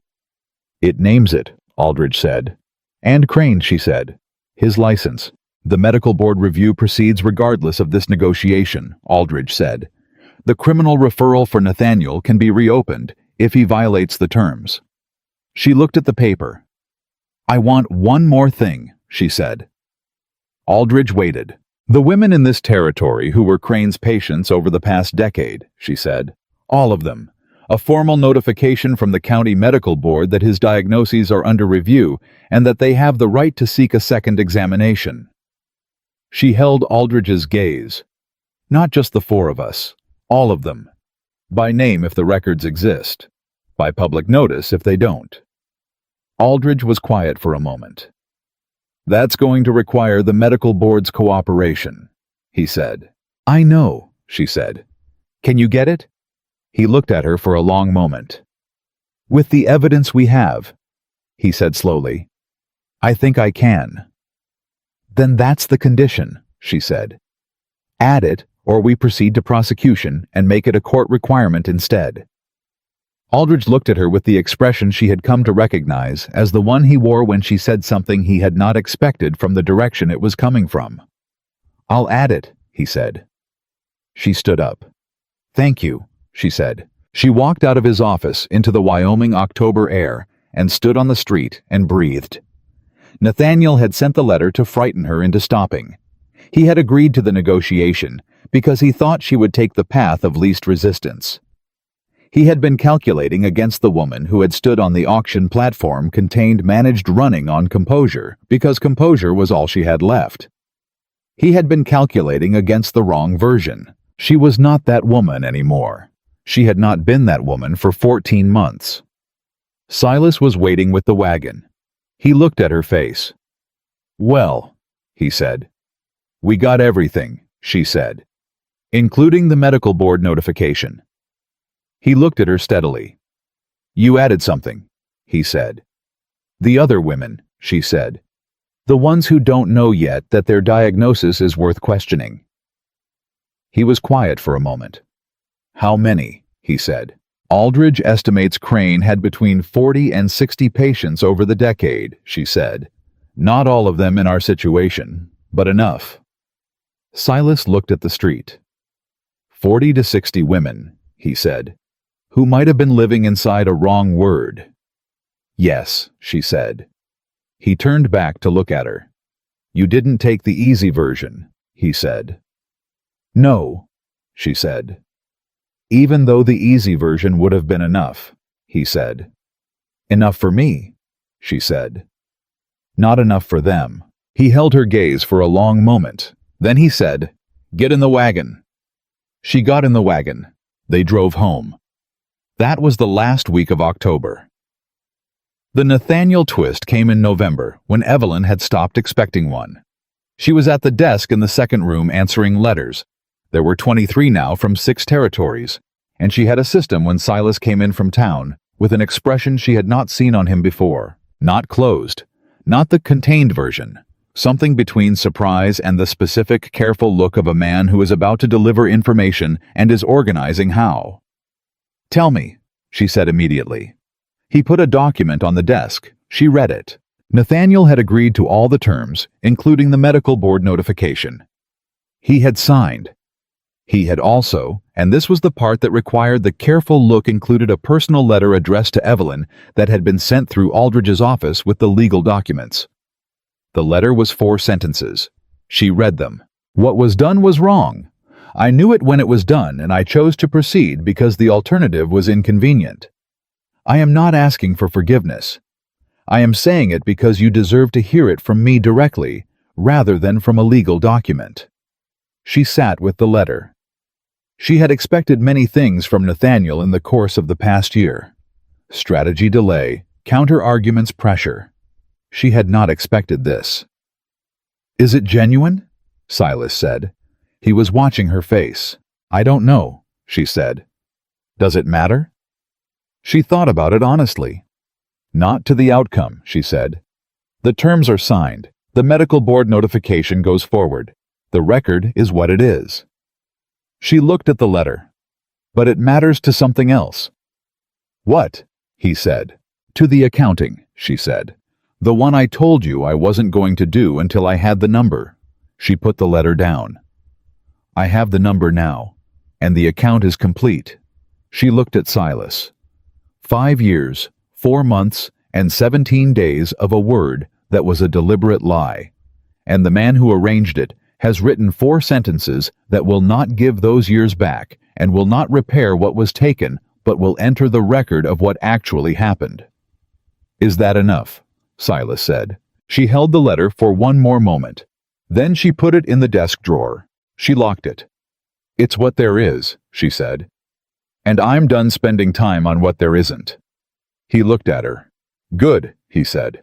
She went back to the letters. The newspaper story traveled further than any of them had anticipated. By December, there were 43 letters. By January, the count had passed 60, and Evelyn had enlisted Margaret and Frances in earnest, Margaret riding to the ranch 3 days a week, Frances corresponding from her own town, and sending Evelyn's replies onward through a network of women she had built in the years since her own situation. Agnes Falk contributed written medical guidance that Evelyn included when the letters required it, careful, specific 30 years of experience distilled into what a woman in Nebraska or Kansas needed to read to understand that a diagnosis she had accepted was worth questioning. Aldridge sent legal information when the questions were legal. Silas built a desk. She came home one afternoon and found it in the second room, solid wood, properly jointed with a shelf for the letters organized by territory, a space for the lamp, a drawer that locked. She stood and looked at it. "You built this," she said. "Last 3 evenings," he said from the doorway. "You go to bed early when you're working hard." She ran her hand along the surface. "It's good work." "I had time to do it right," he said. She turned to look at him. "This is the most impractical thing you've done since you paid 3 times the asking price at an auction in Caldwell," she said.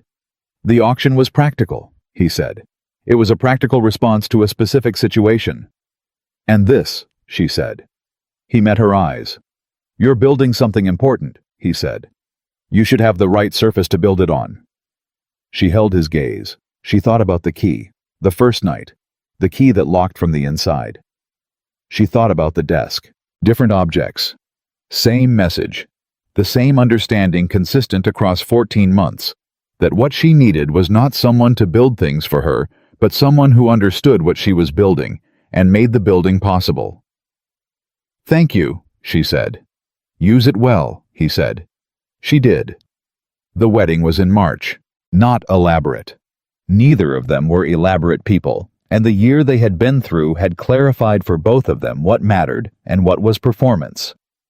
Agnes came. Margaret came. Francis traveled 2 days to be there.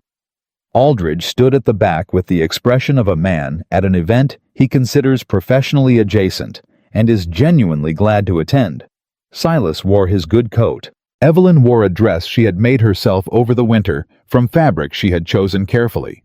Not white, which would have been performance, but a particular blue that she had found in the general store and held up to the light and decided was the color of something beginning. The justice of the peace said the words. When he said the words that made it official, Silas looked at her with the full expression. Not the almost version, the real one. The one she had been cataloging since October of the previous year, and which she had understood somewhere in December meant exactly what it looked like. She looked back at him with the same. Afterward, Agnes stood beside her on the porch and said, "You know what you've built." Evelyn looked at the ranch, the garden planned for its second spring, the horses healthy and well managed, the house that was no longer functional, but genuinely lived in the desk with 43 letters answered and more arriving. "What have I built?" she said. "A reason?" Agnes said. "For every woman who has been told something false about herself, a reason to question it." She paused.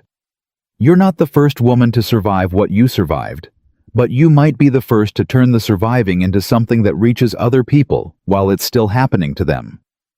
Evelyn held that. "I'm not finished," she said. "I know," Agnes said. "That's what I mean." The twist that changed the full shape of everything came in April. Not from outside, from inside. Evelyn had been feeling different for 6 weeks, not ill differently. She had been noting it with the careful attention she brought to everything her body told her since Agnes's first examination, when she had understood that her body had been given wrong information and that her own attention to it mattered in a way she had not been permitted to believe before. She rode to Agnes on a Thursday in the 3rd week of April. Agnes examined her. She came out of the examination room and sat in Agnes's front room and held the information in the specific way of someone who needs a moment before speaking something aloud makes it permanent. "You're expecting," Agnes said, simply, the way Agnes said all true things. Evelyn sat with it. The word infertile had been with her for 5 years and 4 months. It had been struck from the official record. It had been replaced in the county medical documentation with Agnes's findings. But words that live in a person as long as that word had lived in her did not simply leave when the record changed. They lived in the body long after the record corrected them. She had known intellectually since Agnes's first examination that the door was not closed. She had not let herself open it into expectation. She had been afraid of the wanting becoming a specific thing that could be taken again. And now, "Yes," she said. "All right." Agnes looked at her. Not medically. The other kind of looking. "How do you feel?" Agnes said. Evelyn thought about it honestly, which was the only way she knew how to think about things anymore. "Less overwhelmed than I expected," she said. I thought I would feel the thing that the word had been promising I couldn't have. Some vindication, some completion. She looked at her hands. But what I actually feel is full. Not in a way that needed this specifically to be full. She met Agnes's eyes. I was already full. This is more. Agnes nodded.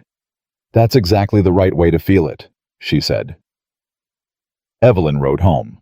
She found Silas at the east fence, which he checked with the care of a man who understood that maintenance done consistently was easier than repair done urgently. He saw her coming and came to her before she had gotten down from the horse. She told him. He stood very still. She watched his face do what it did with things that mattered, the specific, complete reception of it. Nothing managed away, nothing deflected, everything received and held.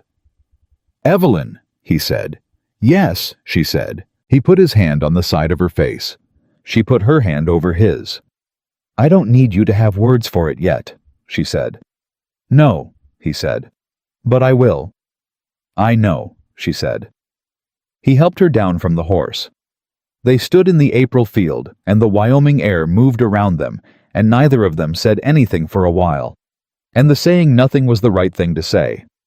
Then he said, I want to tell you something. She looked at him. I spent 3 years building this ranch as the right size for a man who had decided he didn't deserve more, he said.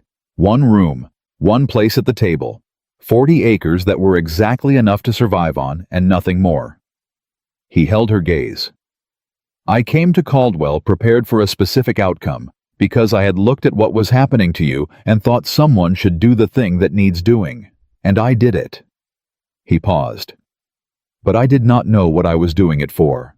I told myself I was correcting a wrong, honoring Eleanor, doing what needed to be done. And, she said, and I was, he said. All of those things were true, but they weren't the whole truth. He held her gaze without any management in it, with the specific openness of a man who has decided that honesty is not a resource to be conserved. The whole truth is that I looked at you on that platform, and something in me recognized something in you. And I thought this person has been told a wrong thing about themselves. And I knew what that cost, because I had been telling myself a wrong thing about myself for 3 years. She was very still. What wrong thing? She said. That I deserve the minimum, he said. That after Eleanor, I had used up the right to want anything more than what was strictly necessary. He looked at the ranch around them. I built the minimum. I lived in the minimum. And then you arrived and you started building something else inside the minimum, and I watched you do it, and I thought... He stopped. What did you think? She said. I thought this is what I was building toward, he said, without knowing it, without being allowed to want it.